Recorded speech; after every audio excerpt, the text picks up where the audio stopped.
Well, hello, welcome back to Walk the Word. It's great to be with you again. And today we're pausing to pray. We're doing it somewhere different. I'm down in London. I'm actually outside the Houses of Parliament, and I'm here with Jubilee Plus, just having a meeting with other Christian charities and an MP, just looking at how government can best serve the church and Christian charities, how we can work together on some things. And whenever I'm down in London, I always feel really challenged that I should be praying for this place far more often. I should be praying for my leaders far more often, as the Bible tells me to.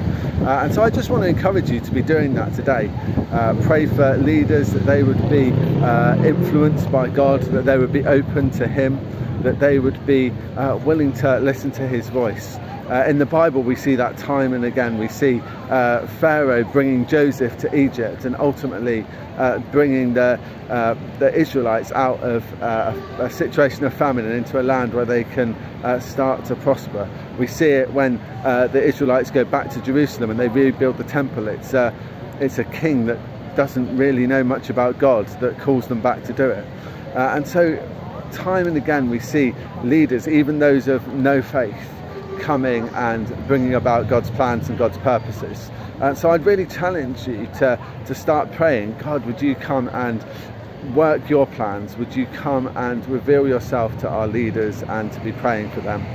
But the other thing I'd love you to pray for is for Christian voices into this place. Actually, again, in the Bible we see Joseph and we see Daniel, we see Esther, we see others where they are people that love God, that pursue after Him, that listen to His voice, that get risen up to prominent positions so that they can serve the nation that they are in, but also to bring about something of God's kingdom. And so I just want to encourage you, be praying that those people would rise up in the UK today, that there would be people of faith, people that know Jesus, people that hear His voice really well, people of courage, people of conviction, that would be within the civil service, would be in Whitehall, that would be making decisions and putting things into action, making plans both for this country and the people that really need it, that it would serve the poor really well, but also that it would bring about God's kingdom in the process, that there would be something of God's grace and His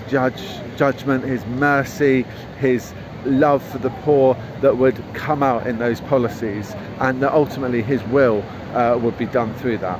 So let me encourage you, why don't you pause to pray today and pray for those that are meeting in the Houses of Parliament behind me, praying for our MPs, praying for the Lords, praying for those that are part of the civil service, that God would really come and reveal Himself to them, and that ultimately God's will would be done in this country through the leaders that He's appointed. Thank you so much for listening, and it'll be great to see you tuning in again soon. God bless.